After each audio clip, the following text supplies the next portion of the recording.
नमस्कार, अपना बिहार देख रहे हैं आप और मैं हूं आपके साथ नंदिनी शुक्ला। झारखंड लोक सेवा आयोग यानी कि जेपीएससी भर्ती घोटाले की जांच जैसे जैसे आगे बढ़ रही है, कथित पैसे के खेल की परतें खुलती जा रही हैं।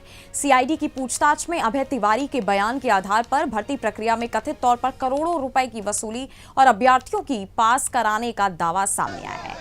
आरोपों के मुताबिक इस पूरे मामले में पद के हिसाब से अभ्यर्थियों से रकम तय की जाती थी।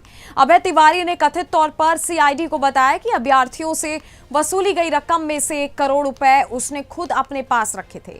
उसके अनुसार एफआरओ यानी कि फॉरेस्ट रेंज ऑफिसर के एक पद के लिए 20 से 25 लाख रुपए और एसीएफ यानी कि असिस्टेंट कंजर्वेटर ऑफ फॉरेस्ट के एक पद के लिए 30 से 35 लाख रुपए तक की बोली लगाई गई थी। कथित तौर पर अभय और उसके सहयोगियों ने एफआरओ के 12 और एसीएफ के 8 यानी कुल 20 अभ्यर्थियों की व्यवस्था की थी। इनमें से 19 अभ्यर्थी परीक्षा में सफल हुए, जबकि केवल छतरपुर निवासी संतोष राम के असफल होने की बात सामने आई। पूछताछ में सामने आए आरोपों के मुताबिक इन 20 अभ्यर्थियों से कुल 5 करोड़ 80 लाख रुपए की वसूली की गई थी। अलग अलग शहरों से अभ्यर्थियों को एजेंटों के माध्यम से कथित तौर पर जोड़ा जाता था, यानी पूरा तंत्र केवल एक व्यक्ति तक सीमित नहीं बताया जा रहा है। आरोप है कि इसमें अभ्यर्थियों की तलाश करने वाले एजेंट, बिचौलिए और अन्य लोग शामिल थे। अभ्यर्थियों को परीक्षा में सफल कराने के आश्वासन के बदले रकम तय की जाती थी।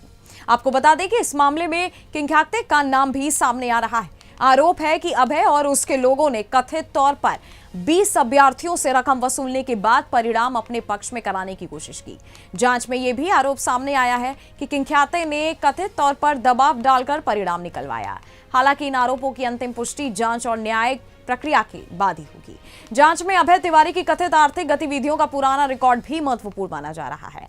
बताया गया कि रांची में करियर की शुरुआत में उसने हरमू इलाके में उमेश कुमार के साथ करीब 10 लाख रुपए की पूंजी से होटल शुरू किया था। इसके बाद दोनों ने स्टेशन रोड में प्रकाश रेसिडेंसी होटल खुला। फिर अभय ने जीवन केसी सप्लाई एंड सर्विसेज नाम से मैन पावर सप्लाई एजेंसी शुरू की। इसी कारोबार के दौरान दिल्ली के शैंटी और कोडरमा के लालू के माध्यम से उसकी कथित मुलाकात टीडीपीएल के निदेशक सतपाल सिंह और रामवीर सिंह से हुई। इसके बाद उसके संपर्क और कारोबार का दायरा बढ़ता चला गया। अगर जांच में सामने आए आरोप और बयान सही साबित होते हैं तो मामला केवल परीक्षा में गड़बड़ी तक सीमित नहीं रह जाता। ये कथित तौर पर अभ्यर्थी तलाशने, रकम तय करने, पैसे वसूलने और परिणाम प्रभावित करने वाले पूरे नेटवर्क की ओर इशारा करता है।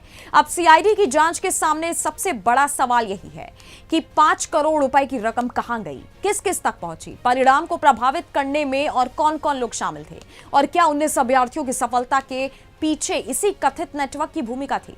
इन सवालों के जवाब जांच पूरे होने के बाद ही सामने आएंगे।